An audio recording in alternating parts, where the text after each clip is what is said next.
आपले सर्वांचे लाडके व आदरणीय प्रेरणास्थान सन्माननीय भाऊ.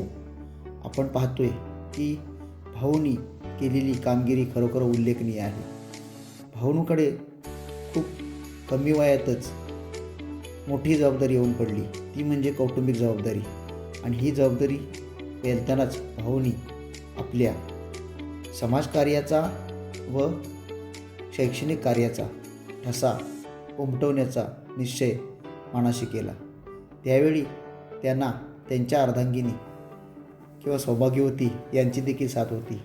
त्यांचे समाजकार्य म्हणजे किंवा शैक्षणिक कार्य म्हणजे वेगवेगळ्या विंग्सचे उद्घाटन असो, भूमिपूजन असो आणि त्या उद्घाटनासाठी प्रमुख अतिथी किंवा मान्यवर यांना बोलवत असताना भाऊ खूप मोठ्या बारकाईने विचार करून निमंत्रित करत असत. आणि हे निमंत्रित करणारी जी व्यक्ती असते त्यांना नेहमी भाऊ काही ना काही सल्ले देत असत. तसे त्यांचे देखील सल्ले विचारून घेऊन आपल्या संस्थेसाठी कसा शैक्षणिक कार्यात फायदा करून घेता येईल किंवा राजकीय नेत्यांबरोबर संबंध जपल्यामुळे आपला संस्थेच्या बाबतीत काय फायदा होईल याचा नेहमी ते विचार करत राहिले.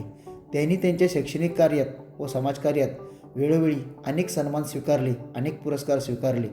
भाऊने उंचावलेली तलवार म्हणजे हा त्यांचा एक सन्मानच होता.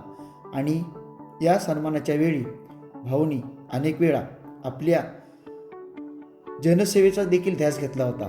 भाऊ आपण पाहतोय की आज खेड शहरामध्ये HP गॅस एजन्सी ही खूप उंचावलेली दिसते, परंतु त्या HP गॅस एजन्सीबरोबरच भाऊंना हे माहिती होतं की जनतेची जर सेवा करायची आहे, घराघरात जर पोचायचं आहे, तर आपल्याला त्यांच्या उपयोगी असणारं जे काय आहे ते करायला पाहिजे. तसेच भाऊ संस्थेत काम करत असताना अध्यक्ष म्हणून नेहमी आपले सहकारी व कर्मचारी यांना विद्यार्थी हिताचे सल्ले देत राहिले. त्याचबरोबर भाऊंना अध्यात्माचा देखील मोठा ध्यास होता.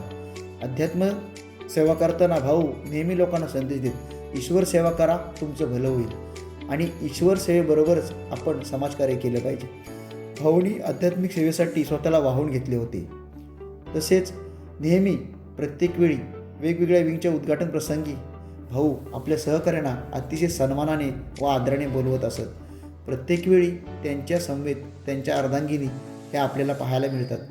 याचं कारण असं आहे की प्रत्येक वेळी उद्घाटन प्रसंगी आपल्या समेत आपली पत्नी असेल तर एक वेगळीच उभारी मिळेल याची त्यांना खात्री होती. आणि म्हणूनच भाऊनी आपल्या सहकारी सन्माननीय सौभाग्यवती यांना कायम आपल्यासोबत ठेवलं. तसेच भाऊंच्या खडतर प्रवासाच्या वेळी त्यांच्या सौभाग्यवती त्यांच्याबरोबर नव्हत्या, परंतु त्यांनी त्यांचा आनंद नेहमी आपले बंधू, आपले कौटुंब आणि आपली नातवंड यांच्यात शोधण्याचा प्रयत्न केला. भाऊ आपण पाहतोय भाऊ आपल्या अर्धांगिनी समेत आपली नात तिच्या समेत वेळ घालवत आहेत. याचं कारण असं की त्यांना छोटी मुलं खूप आवडायची. आणि आपण हे देखील पाहिलं आहे की भाऊंचे जे सर्व बंधू आहेत हे नेहमी भाऊंच्या आदेशाने आणि भाऊंच्या परमिशननेच प्रत्येक वेळी पावलं उचलत असत. सन्माननीय मंगेशभाईंनी शैक्षणिक कार्यात भाऊंना खूप मोठी मदत केली आणि आज देखील ते खूप मोठ्या हिमतीने उभे आहेत. हे आपण पाहतोय. याचं कारण, यामागचं मुख्य कारण म्हणजे भाऊच आहेत. भाऊ कधीच थांबले नाहीत, नेहमी चालत राहिले. त्याचं कारण असं आहे की त्यांच्याकडे जी दूरदृष्टी होती ही वेगळीच होती. कारण आपण आज सारेजण पाहत आहोत, जरी भाऊ आपल्यात नसले, या जगाचा निरोप घेऊन गेले असले तरी ते सांगून गेले आहेत की माझा तुम्हाला संदेश राहील, तुम्ही तुमचं कार्य अखंड करत राहा, माझा आशीर्वाद कायम तुमच्या पाठीशी आहे. आणि म्हणूनच आपण सर्वांनी भाऊंना वाहिलेली ही एक श्रद्धांजली आहे. धन्यवाद.